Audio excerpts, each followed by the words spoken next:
Hello everyone, this is Honey Halliwell and welcome to our last episode of Caught on Video, at least until I'm back from my leave. Yes, you are officially inside my inner sanctum. This is my recovery room. I'm going to show you a bit around of where I'm going to be staying for the next several weeks. Then we'll get on to Q&A and then we'll get on to the show. Yeah, this is going to be a fun one. This is everything I pretty much want to say, so I can rest easily over the next few weeks and not have myself stuck wondering, what the hell could I have wanted to say to you? And then it'll be bothering me. It will be ripping into my soul. So, check this out.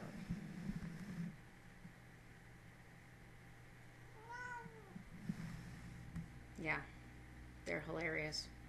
Okay, so I'm going to show you around my recovery room. I got it all set up. Might help if I took my mic so maybe you could hear me. My paintings.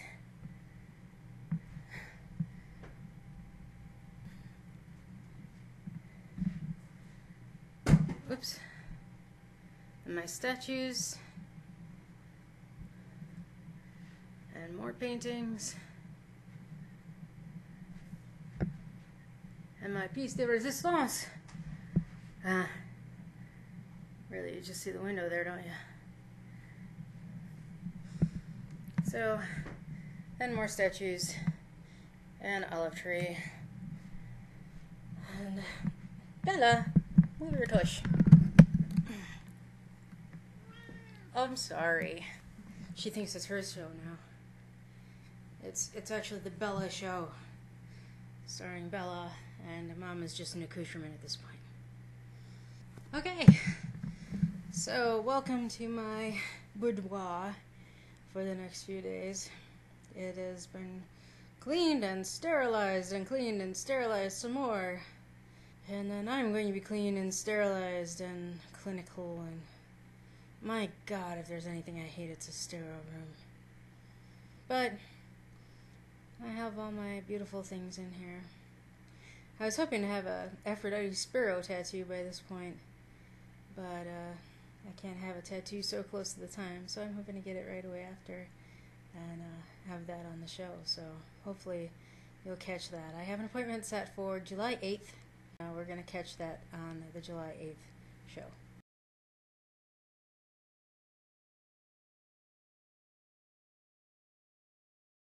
So I have questions, and then I'm just going to spill some guts for the rest of the show.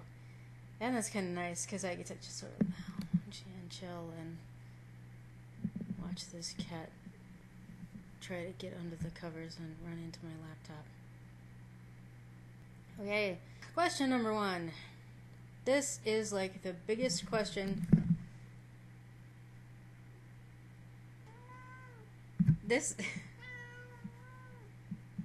You're making a huge appearance on this one.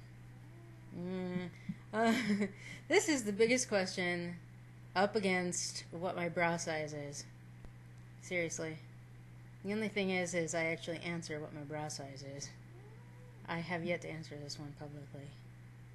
In case you're wondering, it's a 38K, and it's natural. So, I just want to let you guys know out there, the guys who get all rallied against because they make avatars with the big bosom and the impossibly small waist, that body type actually exists in nature.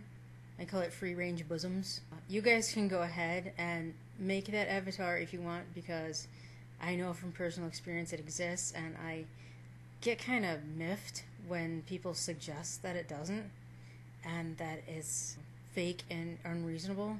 And I give you absolute and total permission to use that in your avatars, because I'm living proof. But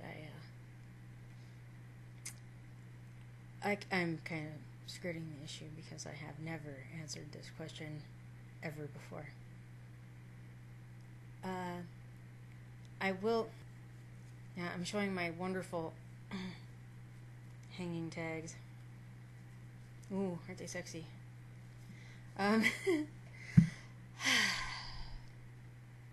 Am I married, and how long? Yes, but I don't know how long I've been married. Seriously, I have no idea. It was one of those things where he said, you know, we could be making a lot of money back from taxes if we'd actually just get married. And we'd already been together like several years already. So I said, well, yeah, it's an extra few grand. Fine. Because I have this fear of commitment. I have a huge fear of commitment. I can't even commit to the color hair I want in a day, which is another reason why I have a ton of wigs and so on. And I live for change, so the idea of commitment scares the living crap out of me. We went to the county judge. We got it over with. We went home. We watched a couple shows and ate, and you know, it was just another day. So I don't even know where the wedding license is. It was nothing special or spectacular, and we celebrate our anniversary as the day we met. What are your creative interests that go beyond modeling? I'm an artist. I've been an artist since I was itty bitty. I used to draw a lot, a ton. I still draw sometimes. I used to have a DeviantArt site just for my art.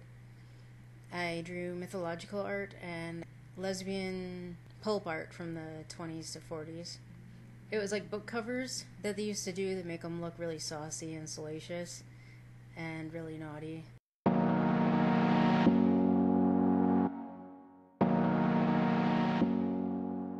They were all really kitschy and not serious. I mean, you can't take them too seriously, but I know that a lot of people have a habit of taking things seriously that really shouldn't be. And I also did some crossovers, some like mythological lesbian pulp art, which was fun.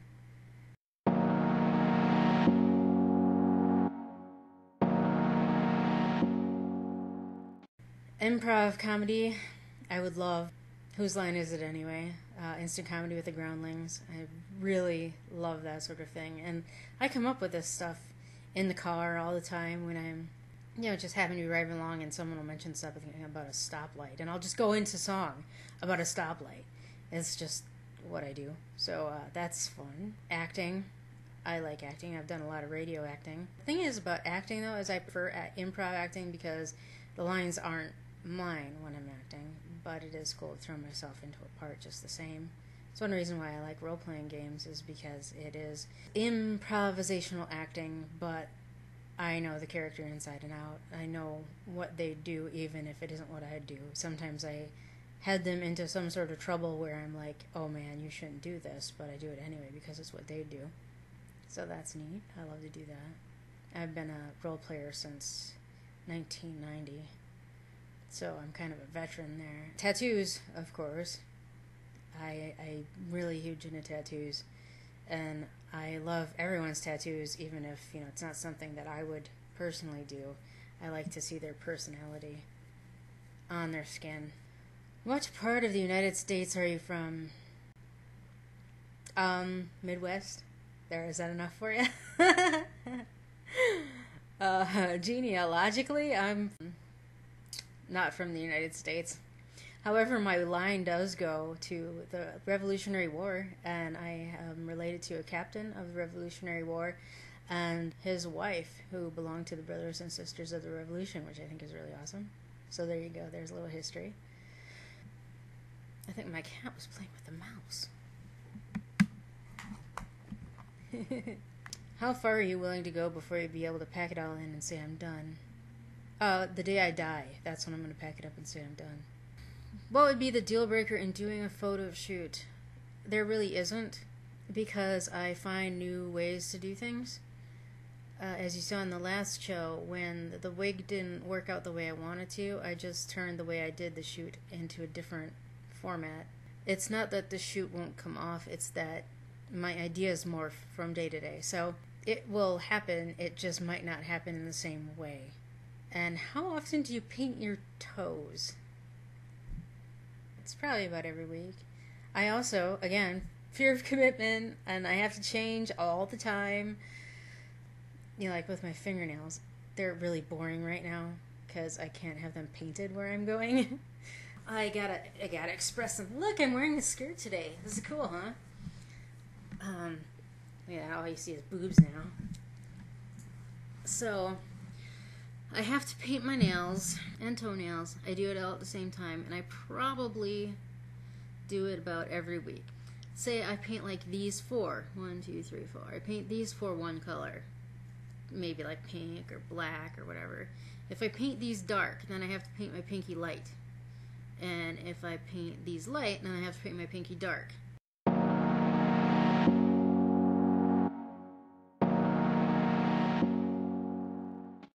I don't know how I got stuck into that pattern of light and dark, but I've been doing that probably since January. And it's just stuck. It's me, it's my trademark. Dark, light, light, dark. My pinkies are always a different color. I don't know why. Don't ask. There's all the questions that I had for this week. Continue sending questions. I will pull them all together for my next show. Whenever that is. I don't know exactly when I'm going to be able to do another show, but I will as soon as I'm physically able. I'm going to find myself a comfortable position because this one really sucks.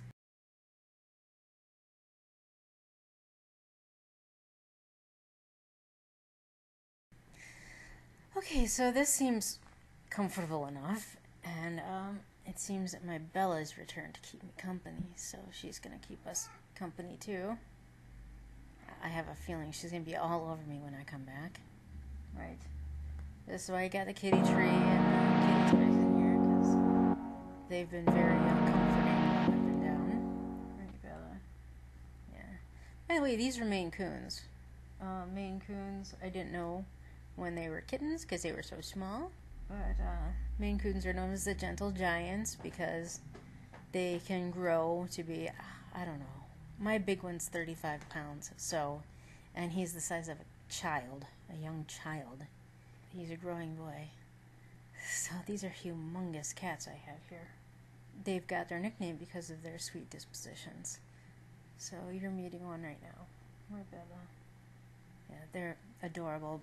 I don't know what happened to their sister, though. She's actually got short hair, and she has a crazy Spitfire, so one of these is not like the other.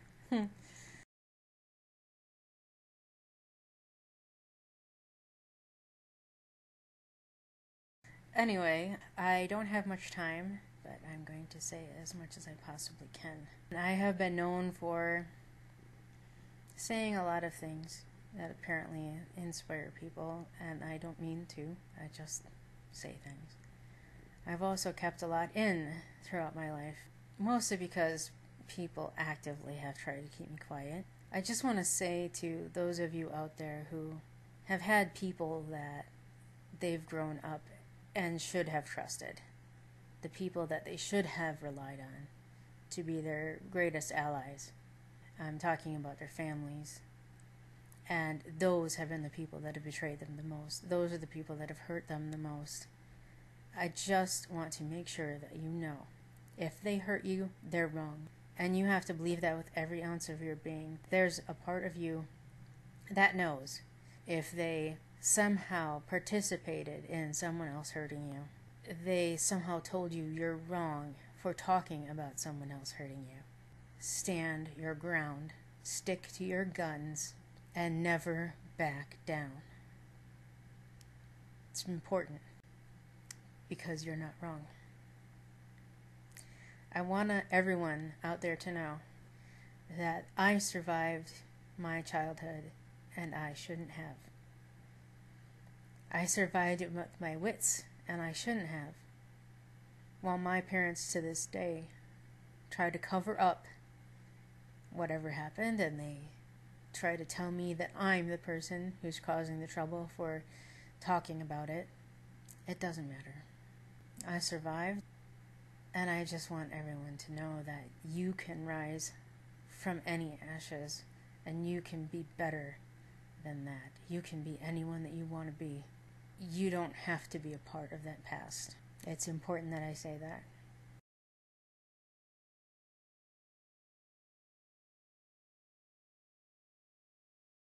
I developed a strong sense of truth, and I developed a strong sense of justice, and I came out of hell. And it's important to me that my strong sense of truth be evident to everyone that I meet. It doesn't matter where it came from, to be honest, but I think that there are a lot of people out there who have been through similar things that I've been through and don't talk about it. And the only thing is with that silence only helps the guilty. And when you come out, when you realize that it wasn't your fault, it's the bastard who did it to you, or bastards, and the people that enable it, not you. What helped me to overcome it, what helped me to rise above it, is the idea that I would be better than that. That I was going to make something better of me. That I was going to rise above it and walk through it. And I have. So, if anything I can say can help any of you, if you have a trouble in your life that you think you can't overcome, trust me, you can. You can. No matter how hard it is.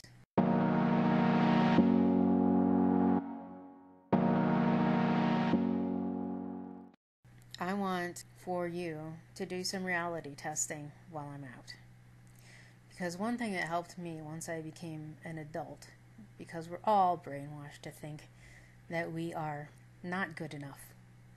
Americans, at least, if we watch any TV, even slightly, we're all taught to think that there's something wrong with us. Men are taught to believe that, women only want one sort of body type. We're all taught to think that we smell funny, or that women are taught to believe that if they don't look like every other woman on TV, which is like 2% of the population, but they're all on TV somehow, that there's something wrong with us. Somehow, all of us, that's the key, all of us have a problem. Guys, I want you to do this challenge while I'm away, okay? I call it the reality challenge. I want you to step outside and look around. Seriously, do that. Step outside and look around. Because you will find that you are normal. Because you can't go about the business of becoming awesome until you realize that you are normal. That's what happened to me. When I was in my early 20s, I thought I was so humongously fat. I thought I was the Frankenstein monster. That's how I described myself. I was in such a horrible funk. My best friend, she kept saying, "Honey, you're so beautiful. Everyone thinks you're beautiful." And I thought I was just horrible. I wore big muumuus. I hid in the house for so long. I barely went outside, but there was this one time I did. I went shopping at Walmart. I remember walking around and something happened. I just looked at everyone, and not only did I realize that I was normal, I realized I was kind of pretty. And that's when I decided to be the best normal I could be. But you can't really do that until you do this looking around and realizing that there's nothing wrong with you. You have to take the media out of your perceptions first, though. You have to take others' expectations out of your perceptions. You have to look around and see how the world really is. Because it isn't television. Not even slightly. Just look around. That's all I'm asking. I think it'll change your life.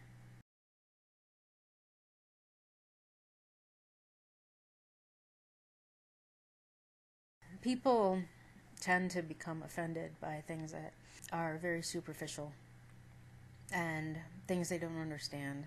You see women all the time getting offended by girls that they perceive as more beautiful than they are. I've recently, run across a guy who became offended because of a band I like that he didn't like. You see people flaming on DeviantArt because they don't like a particular picture.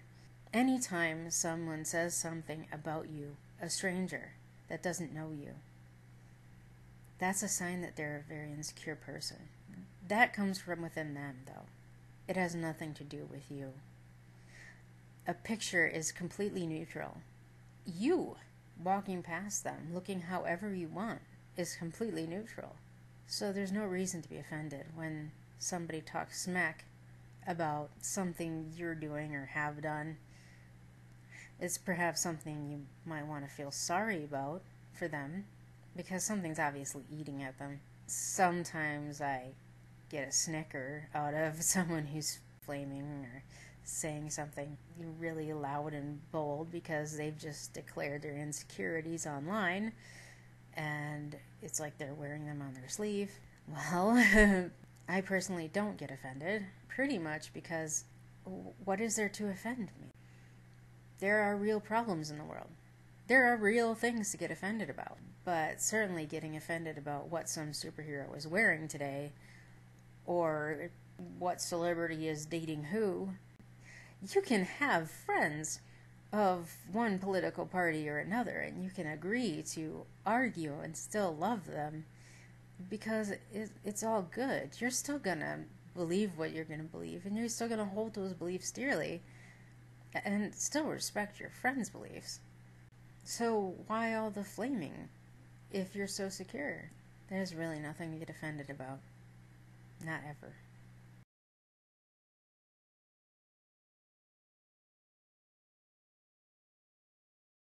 It is really good to expose yourself to other people and other cultures, always.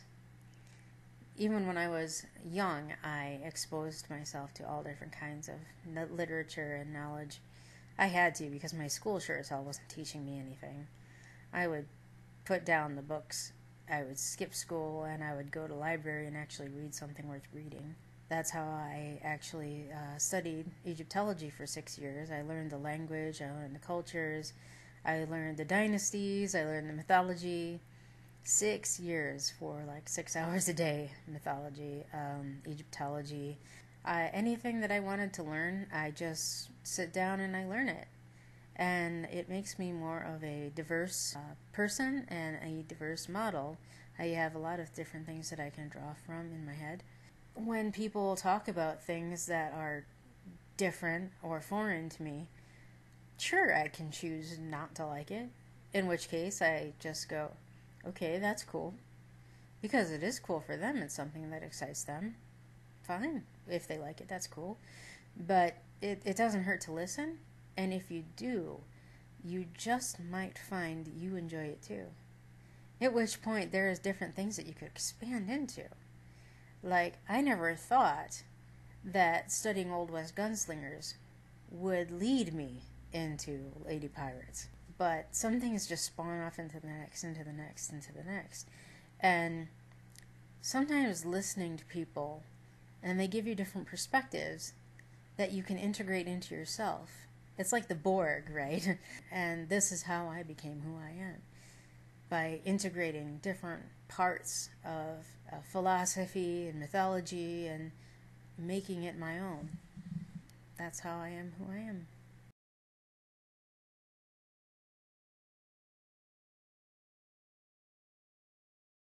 So I moved, deal with it. In January, I was in a head-on collision, and it was definitely very scary. The police officer at the scene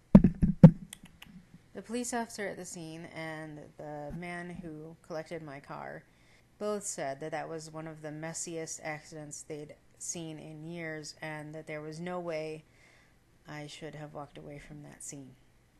So that'll make a girl think. And it definitely made me reevaluate some things, like what was important, for sure. Like what I wanted to do for a living.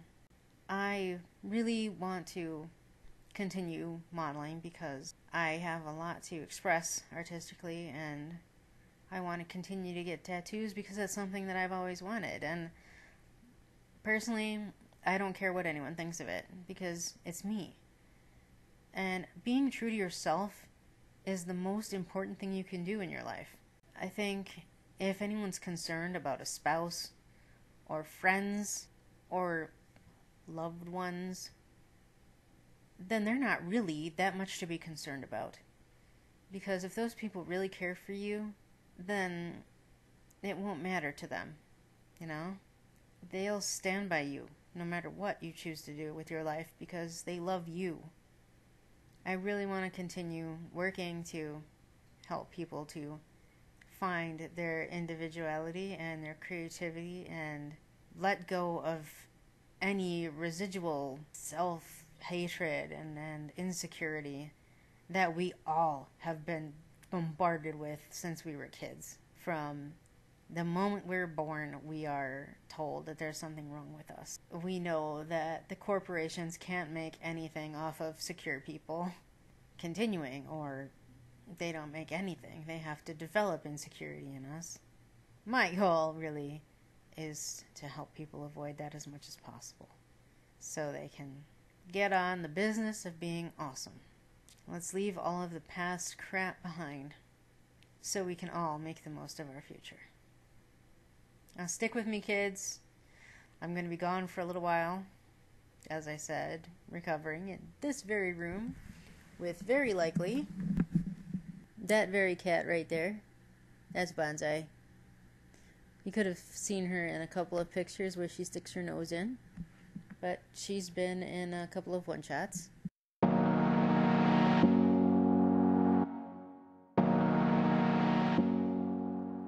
Right, Bonsai. Oh, she looks grouchy. That's because she's tired. She's like a grumpy kid when she gets tired. Right, Imp? This has been a laid-back episode. Past couple of days has been really difficult. But when I come back, things should be much better. I really hope that you didn't so much see this episode as down as much as hopeful. I want you to take something from this that you can grow from and learn from. We all live through trials and challenges. I'm living proof here. We all can succeed. We all can be better, and we all can rise above anything. So, let's take that first step, guys. While I'm away, you walk outside and you look around. You notice your normality so that you can get about the business of being awesome. Let me know anything that you've done to take your first steps. I'd really, really, really love to hear. You can visit my fan club at tinyurl.com/honeyfans. You can visit my website at honeymodel.deviantart.com. And there are a whole other places you can go, so I'm gonna just leave them down below here at YouTube. And thanks for hanging out on my recovery bed with me. It was very nice having you here. Alright, you guys, have a great few weeks, and I will be back as soon as I can. But I'll definitely be thinking of you and looking forward to your posts wherever they may be. Take care, guys.